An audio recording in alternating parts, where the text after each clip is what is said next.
Hello everyone, and welcome today to our webinar. You're in the right place to learn all about the exciting new tactic of SMS campaigning. My name is Lawrence Grodeska. I am the Director of Nonprofit Community at Change.org, and I'm really excited to be here with you today for our webinar. I'll text you SMS for your nonprofit campaign. I have some really wonderful representatives from Mobile Commons and Greenpeace on the call with us today. They're going to share a lot of great knowledge. Also on the call are over 400 folks from all over the United States and the world joining in to learn about how SMS is being used by nonprofits to engage supporters. Groups like Democracy for America, American Cancer Society, the DCCC, the One Campaign, Union of Concerned Scientists. So really honored that you could all take the time to join us today and listen in. We do have some great content that we've put together for you today. Quick rundown of our agenda is introductions, which are underway right now. We're going to give some context about the move to mobile that's been happening online over the last year or two. And then Greenpeace USA is going to talk to us about how they use SMS. We'll go through some best practices for integrating mobile with your campaigns, and finally wrap up with some campaign examples from Mobile Commons and Greenpeace about how they've been effectively connecting with supporters for the work they're doing. Finally, plenty of time for question and answers at the end of the webinar. We will be recording this webinar and sharing the video with you when we're all done. And we are also on Twitter at the hashtag NPOSMS. We'll be tweeting some high-level stats and takeaways from today's presentation. If you want to be sharing anything you've learned at that hashtag, we'd be happy to interact with you there. If you have any questions, feel free to tweet them. You can also ask questions in the chat window on the left-hand side of your screen, and we'll be answering those questions in the last 15 minutes or so. So that's the outline for the webinar today. And like I said, I'm really honored to be joined by two amazing folks. Really grateful they could spend some time with us today. The first is Dawn Bickett. She's the online campaigner, one of the online campaigners at Greenpeace USA. And Dawn is really responsible for digital campaign engagement with a few different channels, but really leading up how Greenpeace is using SMS in the United States. Dawn, thank you so much for joining us today. Hi, it's great to be here. Excellent. I can't wait for you to be able to share what you've put together. Really great stuff. And also with us is Michael Sabat from Mobile Commons. He's the VP of Business Development, and Michael is talking all the time about this exciting new channel of SMS and how nonprofits are using it to drive action and engage their supporters. Hey, Michael. Hey, Lawrence. Thanks for the opportunity. Yeah, really great to have you here. As I mentioned, my name is Lawrence Grodeska. I'm the Director of Nonprofit Community at Change.org, and it's my job to help all of you understand how to use online campaigning and petitions and new channels like SMS to help with your advocacy, find the right supporters you need for your work, and to be effective and have the most impact possible. And of course, you probably know a little bit about Change.org since you're on our webinar today. Change.org is the world's platform for change. It's really our mission to empower people everywhere to create the change they want to see. And this happens when people and organizations create petitions on our site about the issues they care about. And we see these individuals and organizations using petitions to tell their stories and gather support for their causes. We like to think that we're providing a megaphone to hundreds of thousands of petition creators to find the support they need, to find the people power to really move the needle on their issue. And as of 2013, we had about over 6,000 victories around the world, and we're at about 50 million users in every country on the planet. And that makes us the world's largest petition platform, but most of all, it just makes us incredibly honored and excited to see all the activity and all the impact that's happening through Change.org, through individuals engaging with issues they care about, and through all the organizations that are coming to our platform, creating free petitions, using our paid services to connect to the supporters they need to build their movements that make a difference. And altogether, organizations on Change.org have collected over 85 million signatures, and that's just really an incredible impact that we're terribly excited about. All this happens on Change.org through incredible storytelling. With over 25,000 petitions started every month. We see a lot of powerful stories like that of Zach Walls, pictured here. He is a former Eagle Scout that was very involved with the dozens of petitions on our site last year, asking the Boy Scouts of America to change their century-old policy of discrimination against gay scouts and leaders. This is a picture of Zach delivering hundreds of thousands of signatures to the headquarters of Boy Scouts of America. That was an incredibly successful set of petitions and campaigns on our site, and really indicative of what's possible when people engage with causes that they're passionate about.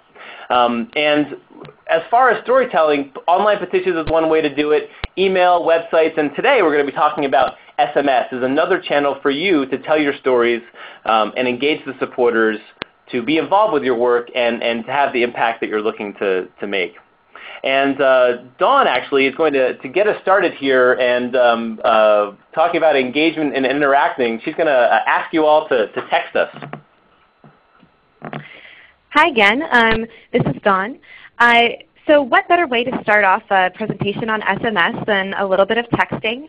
You should have your phones out. Go ahead and text SMS to 877-877. That's the Greenpeace short code. So when you text that number, you'll get a poll question asking you whether or not your organization has already tried or is currently trying SMS campaigning. Go ahead and reply to that text message, and later on in the presentation, I will have the results for you. Super exciting. Thank you so much, Dawn. Really love to be able to demonstrate for all of you while we're talking actually what happens when a supporter interacts with your texting campaigns. So the first section of the webinar today is to give you some context about what's happened online in the last couple years as far as the move to mobile. If any of you are watching your Google Analytics or even just observing the changing ways that we all are interacting with web content, it's probably clear that the web's going mobile and very, very quickly. Internet trend guru Mary Meeker says that if the current trends continue, by the end of this year, over 30% of all global Internet traffic will come through mobile devices. So this is a real wake-up call for anyone that's trying to get their messages out to people online. People are consuming those messages more and more through their mobile devices. And we see that on change.org dramatically. This is a quick snapshot of mobile traffic to change.org in the US for the month of January 2013 and the month of January 2014. And so that green section of the pie there is mobile traffic compared to non-mobile traffic. And you know, we've easily doubled mobile traffic. We're approaching that 30% marker that Mary Meeker talks about, and we're tracking against that, if not going to exceed that by the end of the year. So this is this is happening, and we need to be prepared for it. I'll talk a little bit about what Change.org has been doing over the last year or so.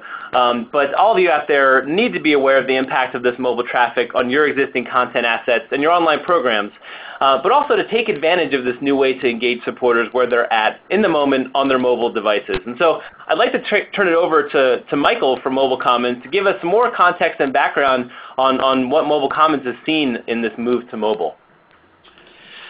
Hey, thanks, Lawrence. So just wanted to kind of give a quick overview of a small selection of organizations that are using mobile. And so these are not Mobile Commons clients, but they're nonprofits. Some of them are, but they're nonprofits that are, you know, doing mobile campaigns. And so there's a lot of them. It's very well established in this vertical. And Mobile Commons focuses on nonprofits, but we also work with some government, healthcare, and education clients. And I can pretty strongly say that nonprofits are really leading the charge here and more involved than a lot of the other government healthcare out there in terms of how they're using mobile. So that's very interesting. And again, we kind of have some best practices really established in this space that's not the same case in other areas. So part of the reason we're here is, SMS, right? And so that's kind of the focus. And the reason it's important is because we've reached a place both in the world and in the US where mobile phones and SMS is absolutely ubiquitous.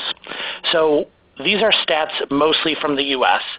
There's more cell phones than people. there's over 6 billion text messages sent every day in the US. And apps have come and they're useful, but SMS is still the most widely used app in the United States. So think about that, even more used than the phone call app on your phone. And mobile is different because it's a 100% opt-in channel. So it's not, you can't kind of buy a list, you have to kind of build that opt-in list. And because of that, the results from mobile campaigns and the properties we see around SMS campaigns, specifically response and action rates, are extremely high. And so some of the properties that lead to this are there's a 99% open rate and view rate for text messages. They're open very quickly, so 83% of texts are open within 15 minutes. And the average open time for a text message is 90 seconds. So when you build your list and you're able to then send them a message, you know that message is going to be seen, and you know that message is going to be seen quickly. And a lot of times I'm talking with organizations, and most nonprofits, when they start, they're starting with a mobile list of 0. But if you look at your file, and especially people that have maybe signed up from your file in the last year or 2 and given you a phone number, what you'll find is that people are already giving you their mobile number. And so about a third, a little more than a third of households in the US are wireless only right now. And so sometimes we'll talk with a potential client and say, well, hey, give us 1,000 numbers and we'll look them up and tell you how many people are already giving you their mobile number. And so sometimes it really just takes a different viewpoint to say, well, people are already giving us their mobile number. Maybe we should look for it and respond accordingly. So I'm going to go to the next slide in a second, but just to kind of lead into it, the way I explain mobile SMS and adding the benefits of adding the SMS channel, there's kind of 2 categories of benefits. The first benefit is all about acquisition, and the second benefit is all about action. And every campaign kind of needs both of those, and I'm going to explain what that means by kind of going to the next slide. When we talk about SMS used for acquisition, what that means is from calls to action or points of engagement. If you offer someone a response channel of SMS to respond to your point of engagement, the SMS channel will drive many more email addresses collected than if you only give them a URL as a way to respond or to sign up. So this means print, radio, TV, social media, press, live events, any point of engagement. If you put an SMS call to action next to a URL, and an SMS call to action would be text join to 12345 or go to www.org and sign up, the SMS call to action will generally bring in at least 3 times as many email addresses as the URL call to action. And this makes intuitive sense. It's easy for the person to take out their phone and text in, where there may be a bit of a disconnect if they have to go home and go to the URL and sign up. So again, in terms of acquisition, the SMS channel will drive a lot of acquisition and specifically collecting email address. The second piece is driving action. So once someone has opted in, whether they've texted in, filled out a web form, told you in person that you can text them, or kind of enter their phone number into an app, once they opt in, you can now text them. And because there's a 99% open rate, and because the average time it takes to open a message is 90 seconds, the response rates and the action rates from text are extremely good. You can use this channel to drive any action that you want to drive.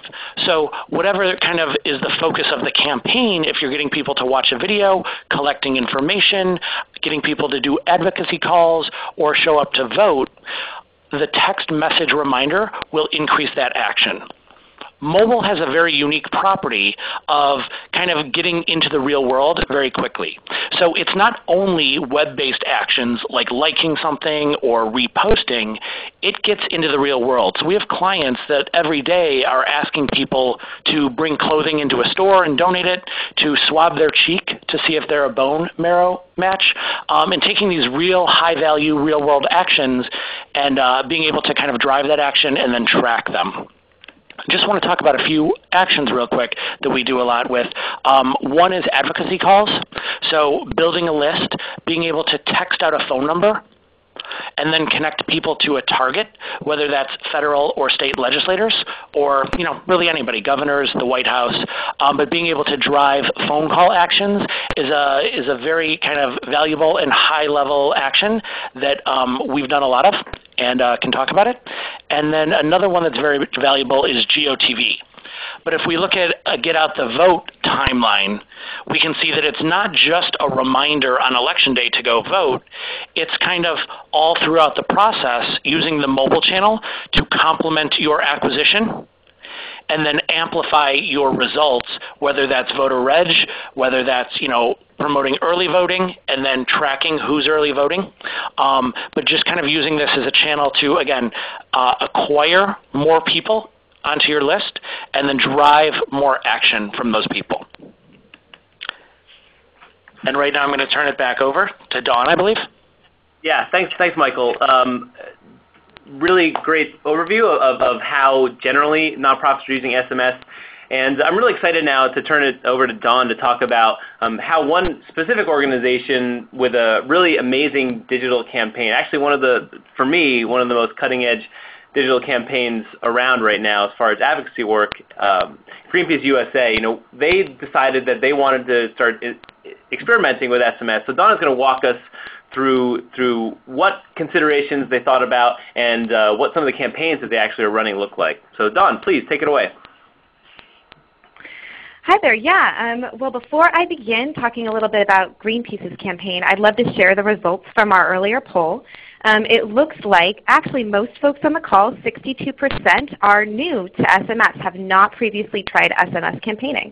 And Great. So 38% on the call have and are engaged in some way in SMS, which is great to know. So jumping right in, first off, thanks, Michael, for that awesome overview of all the things that SMS is really great at. I'd love to give a more in-depth look at how Greenpeace has found specific ways to use SMS in practice. So first off, we are actually pretty new to SMS.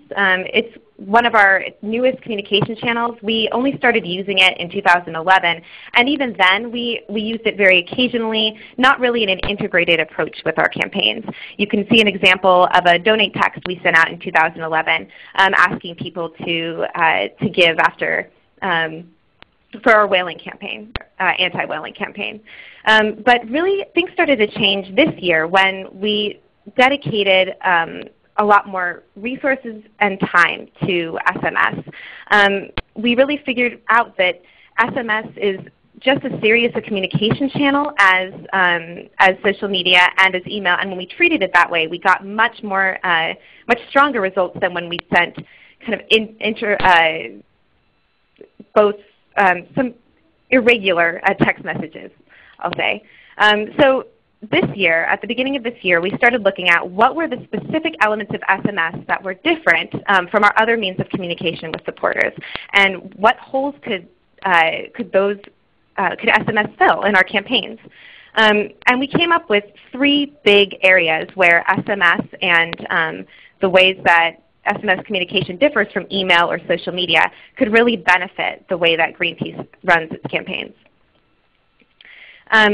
First off was the way that we engage supporters. I think that probably if a lot of you haven't already started SMS in your organizations, I'm sure that you have the same feeling, or some of you might have the same feeling I did when I started doing SMS work, that SMS is a very personal type of communication, and it's tricky to think about messaging someone directly and having them almost certainly see that message right away. But that's actually one of the great benefits of SMS, and one of the things we've really tried to capitalize on. You can make a much more personal connection with a supporter through SMS than any other channel, because it's a direct conversation that you're having. So one of our big goals for Greenpeace this year when we revamped our SMS program was figuring out a way to engage supporters at a personal level with more customized communications than an email or social media might provide.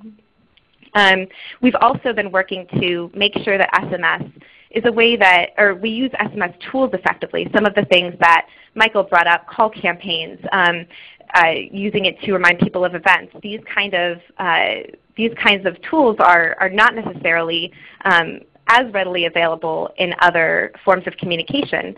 And lastly, we've been working to improve, to use SMS to support the field organizers, the volunteers, the activists on the ground across the country that are working on Greenpeace campaigns and may not have access to our national email list. So going to the first topic I mentioned, that personal communication. One of the things that we at Greenpeace have worked on to make communications more specific and more useful in SMS than just repeating what we might say in an email communication, for instance, is by following some pretty strict segmentation. This works well for Greenpeace because we have a variety of campaigns that people are specifically interested in. So someone might be very interested in climate, very interested in oceans. And by looking at people's, the way that people opt in and also what actions they take, we've sent people into different groups, organize them into different groups so that we communicate more often about issues that that person is interested in. So for instance, a person in our climate group might get 2 out of 3 messages in the month related to a climate change issue, whereas a person in our forest activist group might receive 2 messages about forests and then 1 additional message that's broader. That allows us to not only communicate more often about our campaigns and about the campaigns that supporters are interested in, but also we can give them more actions to take and more higher level actions to take, because we know that they're interested in that topic and they want to hear more ways to help than we might provide in an email. So an example of this was an example of the segmentation and the way we built relationships through SMS this year comes from our climate activist segment for our SMS list. This year, our video team made a great thank you video giving thanks to everyone who took action for the climate in 2013. Normally, we would post this to social media, but probably not email out about it. This year, we texted that video specifically to people who took climate action. You can actually see the text in the upper right-hand corner of the slide. And you'll see that we asked people to share it with someone else that they'd like to thank. So not only was it a personal message, but it also had a share ask. And we saw that compared to Facebook, we actually got far more engagement with the video and more people shared it. We were also able to get new activists onto our list because they shared it via text. So the segmentation allowed us to give a special message to these people and also to ask of them to take more action, in this case bringing new folks onto our SMS list to be climate activists with Greenpeace. Next up is an example demonstrating some of the ways that we've used SMS-specific tools. The picture you see here is of a protest that Greenpeace student activists held outside StarKist headquarters in Pittsburgh against their destructive fishing practices. So the day that this protest occurred, we were able to send out a text message asking people to call in to support that action by calling StarKist headquarters. This is using a call campaign tool. Not only were we able to track who made the call and also how long those calls were, but we were able to give people an action to take directly from their phone. And that's something that we found really useful about SMS, is especially for things like call campaigns where the action is on your phone. To send someone a message on their phone makes it that much more likely that they'll take action. In this example, 5% of the ocean activists we texted to call in did text, whereas only 1% of the people of oceans activists on our email list made the same call. So it was 5 times more effective. And my last example from how Greenpeace has started integrating SMS broadly comes from our offline work. Right now, we're in the middle of an effort to break the link between palm oil and deforestation, and we wanted to try bringing SMS as a way to bring offline people onto our list. So we actually had canvassers. Greenpeace has a lot of canvassing offices around the country. Find and sign up interested new people who wanted to hear more about tigers specifically. We segmented those people and communicated with them not only about online actions they could take, signing a petition or sharing a message, but also other offline actions they could take. So by bringing those people, those offline people onto our SMS list, we were able to communicate with them both about local events in their area, about other offline events, and bring them into our online realm. So those are just a few ways that we've worked to integrate SMS this year. But I do just want to add that this is very new for us, and there are a lot more amazing things you can do with SMS. And I know a lot of people on this call, a lot of the organizations on this call have tried some great things. Thanks, Dawn. I have to say that I'm a subscriber for the Greenpeace US SMS list, and I was actually at a live event that Greenpeace hosted in San Francisco to support the Arctic 30. That's when I signed up for the SMS list, and it's been a great way to stay in touch with that campaign and to have some easy engagement hooks for me to support your work. So personal testimony that it works, SMS engagement. But just one real quick comment about the response rates that Dawn was talking about. I think it's really interesting to think about SMS as a way to engage people with the right action at the right time. So getting people to take a call on their phone and engaging them through SMS makes it more likely that they're going to make a call, as opposed to asking them to make a call via email. They may not be as ready to make a call if they're looking at an email on their desktop computer, for example. But when we're talking about response rates in general, we do see incredible response rates via email from supporters on change.org, sometimes upwards of 30% response rates for petitions and donation asks and the like. So it really depends on the ask and the channel and getting that all to really come together for the right ask at the right time. So thank you for sharing some of those examples, Dawn, a little bit of background about how Greenpeace has been using SMS in the U.S. So we've seen what's happened with mobile traffic. We've seen what's possible with SMS campaigns, and we've just seen how Greenpeace USA is leveraging SMS. So let's take a look at some of the first things that you should think about to get started with mobile campaigning. And just to get a better sense of where you all are at, I would love to do a quick poll here to see what steps, if any, you've all taken, both for mobile and SMS. Have you optimized your mobile templates? Have you started to build your list? Have you identified SMS providers? And maybe you've actually started to experiment with SMS.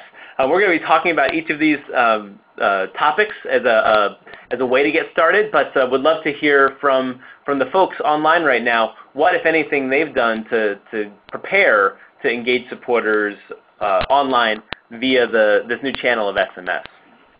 And it looks like so far we've gotten pretty even response across the board. I'm going to skip to the results and show you. It looks like most folks are taking the first steps to try out SMS, and actually it's a surprising number of folks that are actually getting out there and doing it. So let's jump into some of these items. Hopefully there's going to be some things of interest for even those folks that are already have active SMS campaigns. The first thing really to think about when you are wanting to optimize and to engage people where they're at on their mobile devices is really optimize for that mobile user experience. And real simple breakdown for things to start thinking about now is your email templates and your landing pages. thinking about how you can make these the best user experience possible when someone is looking at them on mobile devices. I would say if you haven't already, it's really worthwhile looking at your web traffic and your email stats, your open rates and the open percentages for different devices if your email provider provides that information. It's going to be really helpful for you, and actually might even be a little bit of an alarm to realize that so many people are opening your emails and looking at your web content on mobile devices. Next step, I would actually encourage you to really look at your emails on a mobile device if you haven't already, and click through and look at a landing page on a mobile device. If you don't have a smartphone, find someone else that has one, and just make sure you know what your supporters are looking at. That's going to actually give you some of the information that you need. It might scare you a little bit, but it's going to give you the information you need to take those first steps to provide a better mobile experience. And a quick example from what Change.org has done over the last year, this is an email template that is one of our Action Alert email templates. This is from early 2013, maybe February or so of last year, and you can see it's an email template that has a call to action of signing a petition. This has been very heavily optimized in many of the different variables that you consider when you're talking about optimizing for conversion on email. But what it wasn't optimized for was mobile viewing. So our product team and our campaigns team took a lot of time to create a new optimized mobile email template using something called responsive design. And responsive design is a design technique that adapts the content presentation to the display area of the device that someone is looking on. So it can tell what device someone is using and present the content so that it looks the best it can within that display area. And you can see that this email template is stacked. There's a big image, a title, and then a big action button.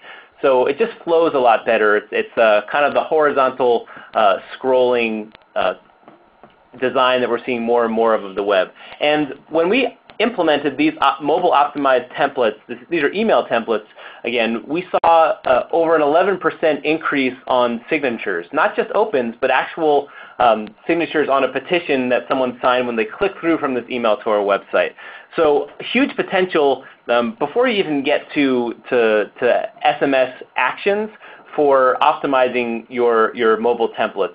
And the connection really is that if someone is responding to an SMS campaign, they're going to be opening a landing page on your mobile device. So it all has to work together. As Michael mentioned, SMS is an amplifier and a way to complement email and web and all the other channels you're using. So optimizing those email and web landing pages are really important.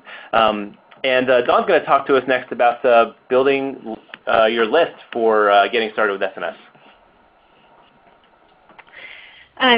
Yeah. So for when you're thinking about starting to build a list, one of the great things about SMS is that you can actually use a lot of the existing resources that your organization has. That's certainly what Greenpeace has done in large part. And this might answer, I think, a couple questions in the chat. So one of the things that Greenpeace has done that's worked really well for us to build our list is actually to just explicitly ask supporters who especially are opting into the email list to also join the mobile list. For us, that looks like asking them when they take a survey at the beginning of their, once they opt into email, once they take a survey from email, they can opt in through mobile that way. And we've seen some great success and regular increase in our audience. But there's a lot of other ways that are really great to attract specific types of people to your SMS list. For instance, if you make sure to include a short code, like we used at the beginning of this webinar, the SMS to 877-877, if you use that kind of system at an offline event, you can get people to opt in who normally would just walk by a protest or an event of some kind that you were hosting. So if there is any time that you have an offline event, you can easily incorporate the SMS shortcode to get new names. And also you'll know that the names coming from that event are strong ones, of people who are offline, are interested in your offline activities. Also, you can use your social media resources. You can ask people on your Facebook or Twitter accounts to opt in. We've seen less strong results with that than with asking our email list, but it's certainly worth trying. And also just asking your SMS list itself, including tell-a-friend options on SMS communications allows people to share interesting content with their friends. Much like the example I showed earlier with the Climate Thanks video. We got new subscribers because people wanted to share that content with their friends. And finally, really easy ways to increase the amount of mobile names for your SMS list is just to include a mobile field and an ability to opt in for petitions and donate forms. For Greenpeace, we're concerned a little bit about whether or not that affects conversion rates, and we're still figuring that out. So what we've done instead, at least for the time being, is we're including that information, texting to opt in, on the thank you pages for our donation forms, for instance. So people still get a chance to opt in, but it might not be on that front page. And one of the great things about building your list from scratch, since so many of you are new, is you can to the SMS world, is that you can really decide what kind of use you want your SMS list to have. So Greenpeace has in large part used it to grow, to gather its strongest activists in many ways, people that are willing to call at the drop of a hat. But you can also use it to gather a lot of new names, as Michael said, for acquisition. So using the existing tool you have, you can really you can create an effective list that fits what you need as an organization. Great, and I'm going to talk, this is Michael again. I'm going to talk just a little about some of the things you want to think about when choosing a provider. I'm going to do it quickly and be very not salesy. So we kind of focus on text message, phone calls, mobile web. Those are the really established channels. That's where 99% of the volume is happening, and it makes sense that text messaging to drive phone calls, to drive mobile web clicks, and that should all work together. The emerging channels that are available are mobile transactions, and so that's a few years ago it was really all about text in to give $10 or text in to give $5 for the cause, and kind of a mobile donation, and that's still going on. There are some new things that would take a little longer to talk through, but they're really exciting in terms of driving donations and kind of unlimiting it from that $5 or $10 donation. And then MMS is also sort of newly available for organizations. We've been able to do it for years, person to person, send a picture, but the carriers have just within the last few years opened it up for organizations to be able to send or receive pictures and videos. And so I definitely look at, when talking about a vendor, looking at automation. So make sure, it's somewhat automated, because these lists will grow to the millions, hundreds of thousands, and definitely tens of thousands of people. So you want, good automation, and you want it to be kind of clear on how you could set things up. I would, recommend self-service. That's the route we went, so that you can go and add keywords, at midnight if you need to, and you don't kind of have to call somebody to add a keyword. But there are options available for both. But having a good self-service tool that's easy to use is a plus. And then in kind of the front end, when you think about how you're going to be communicating with supporters and the different segmentations and the different actions you're going to want to drive, this is a really good time to think about features and to talk through the features of the platform. And that's kind of what we would generally call the front end, as opposed to the back end. And the way we've chosen to do it is Mobile Commons back end is a CRM system. And so something that has been really key for us and our customers is being able to integrate mobile into the main CRM. And so what that means, and Dawn can probably attest to this, is kind of two things. One, when people are filling out the forms on the web, it's really easy to make that cell phone optional, and say, if you fill out your cell phone here, we're going to text you, and so that automatically can come into Mobile Commons, and the person receives a welcome message.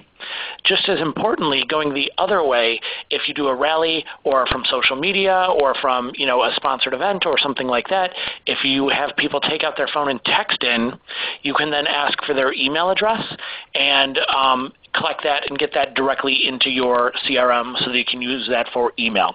So it's always good to have things talk to each other in a simple way and not have multiple lists to manage, even though you are adding another channel. And I think now we're turning it back over to Lawrence or Dawn. Yeah, I think this is me. Just as a final note, I'm thinking about if you're thinking about starting up with SMS, and I know that a lot of you are, since over 60% of you on the call haven't tried SMS yet, don't be afraid to try and just jump in. I think that one of the things I was most nervous about starting working more on the Greenpeace SMS list was just how personal and new this form of communication is. But there are so many great advantages to that kind of communication that if you pick one campaign, one place to start, and just simply start testing what works for your list, what doesn't work, and map out what are the things that you want to be that are holes for your communications with your organization, whether it's you want a way to rapidly respond to supporters or you want a way to help people take action more quickly. Whatever it is, pick that one thing and start from there. And the last thing that I'd suggest when starting a new program especially is just to start opting into everything. Opt into all the lists that you can find and start to really learn how all the amazing things that nonprofits are doing in the SMS space. There are so many organizations that are even on this call that really inspired what Greenpeace started doing this year, and I'm sure that you'll find the same thing as well. And that's a great segue. Thank you to all those organizations that are on with us. And just want to put out another call for questions. If you have any questions for Dawn and how Greenpeace USA has been using SMS for their work, if you have any questions for Michael about Mobile Commons and their platform or SMS text messaging platforms in general, please enter them in the chat window right now. We're going to wrap up with some campaign examples, both from Mobile Commons and from Greenpeace, and then we'll get to those questions. So turning it back over to Michael. Great. So Dawn just mentioned test. We will be, and I'll definitely let Lawrence know about this, but we've been working with clients to do a lot of year-end fundraising testing and basically looking at, do mobile subscribers, are they more likely to donate at year-end? Do they donate more? Do they donate, more often throughout the year? So hopefully we'll have those results very soon and be able to share those. I just wanted to talk through a few kind of interesting example campaigns. So with Reform Immigration for America is the main client here, because of the population they were talking to, which was a heavily Latino population, SMS became their primary channel. The results, the action rates they saw from email, in this case, because of the Latinos, were just dwarfed by what they saw via SMS, and so they switched to kind of SMS as their primary channel. And so being able to kind of do all these campaign examples, organizing house parties, bringing people to rallies, using email and SMS to really drive that home, they were just able to kind of integrate the mobile conversations into everything they needed to do, and we saw some really impressive numbers from their campaign, and picking back up again now that it's back on the slate. Another kind of good story to tell is, taking all this data we're collecting through SMS conversations and getting it to the web in a map format. And so kind of one of the interesting examples here is on the left, WNYC. So we had a major snowstorm, and this was a few years ago, believe it or not, even though we've been having them all this year as well. But we had a major snowstorm in New York a few years back, and the mayor said, hey, great, all the streets have been plowed. WNYC, who's a customer, they went on the air and said, hold on, wait a second, tell us what it really looks like out there. Text the word plow to 12345 and kind of tell us what it looks like on your block. And so people texted in. Instead of the message coming back saying, give us your name and email, it said, hey, tell us your address. They text in their address, we collect that, then the message says, great, is your street plowed? Reply yes or no. They reply yes or no, we collect that as data. Last but not least, they got a message that said, call in and leave a voicemail and tell us what it looks like out there. Remember, this is radio, so that audio is really important to them. So they were able to use these text message conversations as if the person was basically filling out a web form, collect the information, and then they mapped it. And so we could see in the city what streets were plowed and what weren't, and people could drill into the map and listen to the voicemails. They even used a few of them on the air. And then they actually went back to the list and said, hey, is your street plowed yet? Reply yes or no. And so you could see the city changing over time. So again, a way to go from media to acquire new people, engage with them back and forth, drive them to the web to take actions, and just kind of keep it going. So Dawn?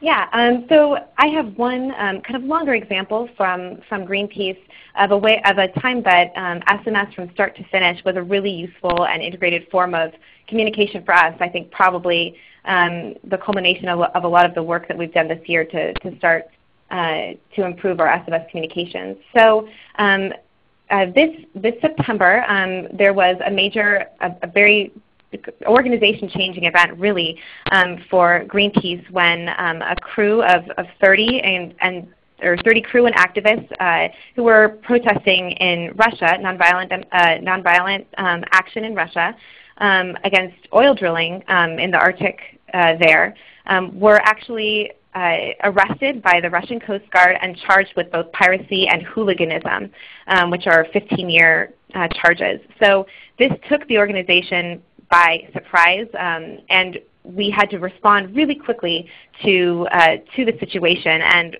we found that SMS was a really great tool throughout this campaign from start to finish. So within hours of this event taking place, we were able to notify, as soon as we knew what was going on, we were able to notify our supporters, our SMS subscribers, exactly what was happening and give them a way to take action immediately. After that, the next day, we were able to launch a call campaign to those same subscribers, and also to canvassers on the street. We were able to set up a call campaign for them so that people could start telling the Russian embassy that the Arctic 30 needed to be released. As a point of comparison, Greenpeace International, who leads our international efforts on campaigning, actually also launched a call campaign, but because many offices don't have SMS, theirs took several weeks to set up. And by that time, we'd already generated several hundred calls to embassies. Then there was an offline component as well, because there was a lot of offline support for the Arctic 30 activists across the country. It was a perfect opportunity to use SMS to bring those people into communication with Greenpeace. You can see in the top left-hand corner in very small text the words, text Arctic 30 to 877-877. That sign traveled the country this fall at demonstrations, at vigils, down the West Coast especially, and people were able to take action right there on the street who learned about the problem instead of having to sign a paper petition or having to maybe go to a URL and log on to sign a petition.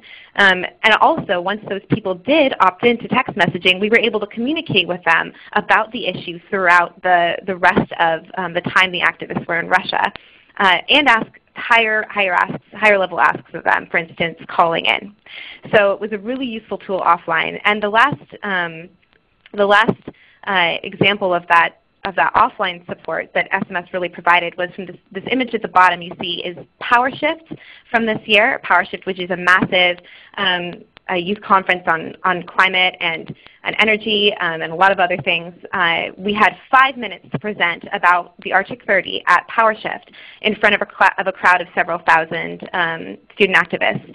And all that the speaker had to do was say, at the end of his speech, text Arctic 30 to 877-877, and somewhere between 10 and 15% of that crowd immediately texted in. And not only did they take action, but we were able to keep them in the loop as well about what was happening for the activists that were detained.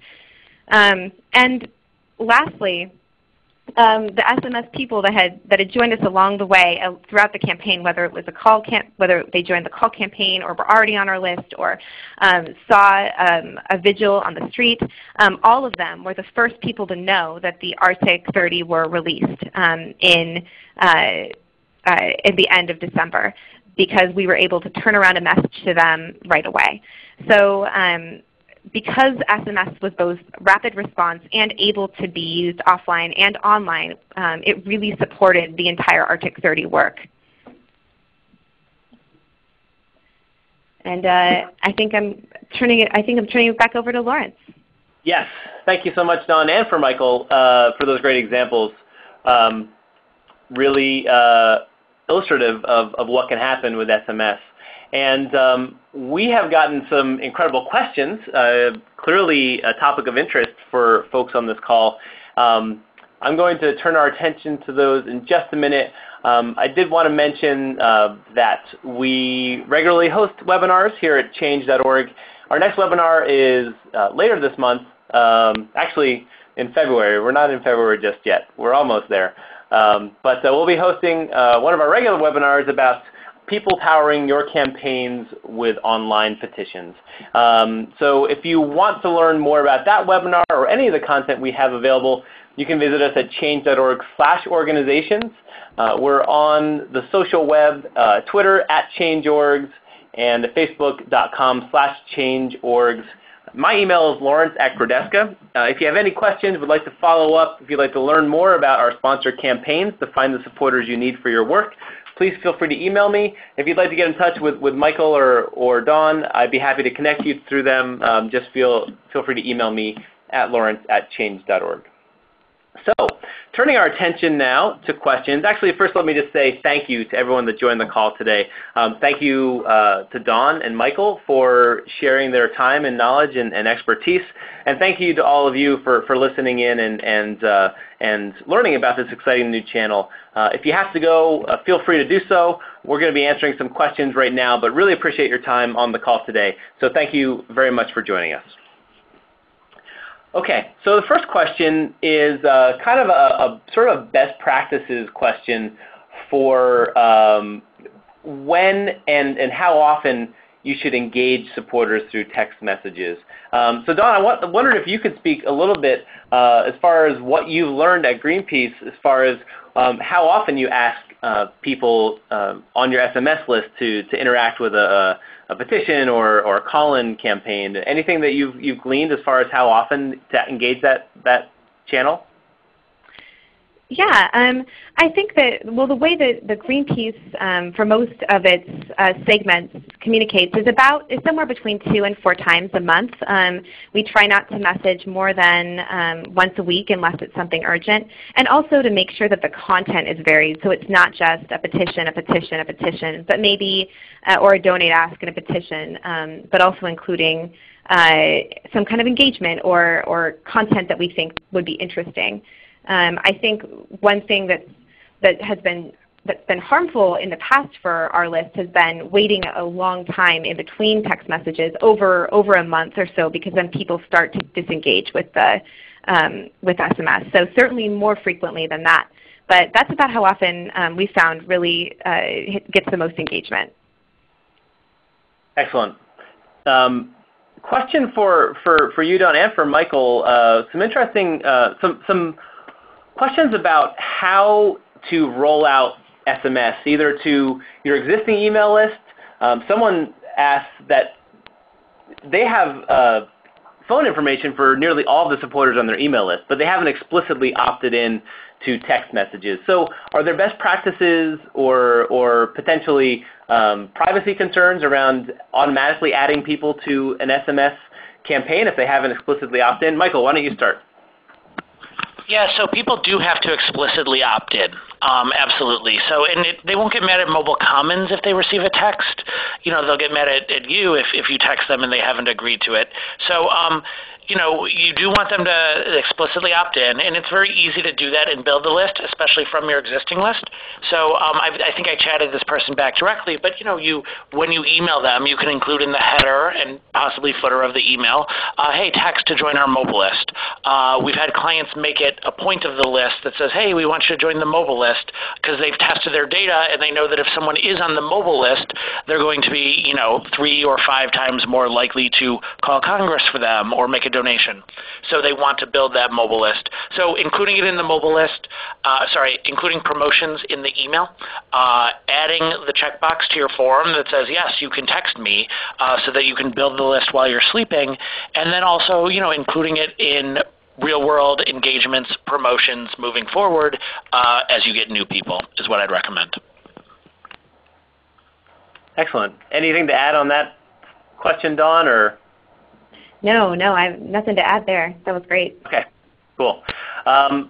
Interesting set of questions around which demographics respond to SMS, and if there's any particular age group or maybe even ethnic group that, and even actually some questions about international texting, whether that SMS is a good channel for that.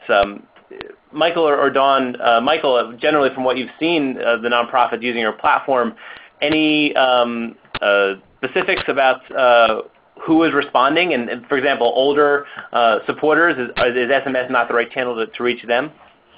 Yeah, so up until the age of about 55 or 60, somewhere in between there, you send more text messages than you make phone calls.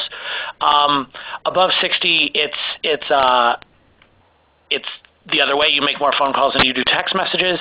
And if you're trying to talk to people 40 and under and you're not using text, you're kind of missing a huge opportunity. So, and then, obviously when we get to like 17-year-olds and 22-year-olds, it's like that is their only channel. There is a stat out there that 6% of 18-year-olds check their email every day, and 40% of 18-year-olds don't use email that regularly. So, skewing younger, I'd go heavier on text. Skewing older, I'd go heavier on email. But, it is another channel that's ubiquitous. And so the demographics that are heavy text message users are younger, Latinos, African Americans, but it is kind of everywhere where people are communicating. And I think the reason for older people not using as much text yet is they're not the heavy communicators. So they don't use any channel as much. Gotcha. Yeah, that makes sense to me. Dawn, have you seen anything? I'm curious if Greenpeace, other branches of Greenpeace have done any work with SMS internationally, and if any kind of anecdotal reports on how that's worked. Sure. There are several other offices for Greenpeace offices, specifically India and in Nordic countries, and I believe also the UK, that have used SMS and have used it in completely different ways, honestly, than our office uses it, and have found amazing success. The GP Nordic office has, I think UK has used it to draw people from published ads and other publications to their campaign. So getting people to opt in that way, and and the GP India office actually has hundreds of thousands of people that don't have internet access but have a mobile phone, and so their entire communication structure is different because they are able to communicate. They're able to communicate over text, where those people wouldn't be able to be on the email list. So there's definitely some great things happening with SMS in other countries, and I believe that at least in some countries, SMS is a lot more prevalent a form of communication even than in the U.S. So internationally, SMS can be quite strong. Yeah, that's what we've seen on our front too. Anything to add to that, Michael? I guess you guys are mostly U.S. focused, though, right? We're mostly U.S. We've done a few things internationally. It's kind of just as big there. I would say, yeah, on the services side, in some SMS is great for the services side of things. So whether it's in the U.S. or internationally, getting people to flu shots, reminding them about appointments, kind of that public health services for underserved populations. It's a really big thing that that's going on as well. Yeah, gotcha. One more quick question to wrap up here, the question of cost or resources. And Dawn, I want to explicitly ask you as far as what Greenpeace USA has planned for not only staffing, but other resources necessary to get this program, this SMS program, off the ground in the last year or two. Sure. So in terms of staffing, it's really just at this point, SMS is really just part of my responsibilities at the organization. So it can be a fairly small operation if you don't have a lot of capacity. It doesn't necessarily take a full-time person to run a good SMS program. At least that's not. Down. Is it half SMS, half other digital channels, or? I'd say it's a little bit even less than that. It might be more like 30%. Of course, as you grow, as we grow, I think that might change. But yeah, it doesn't require necessarily a full-time person running just SMS. And in terms of resources and cost, I think we're clients of Mobile Commons, but there are a lot of different.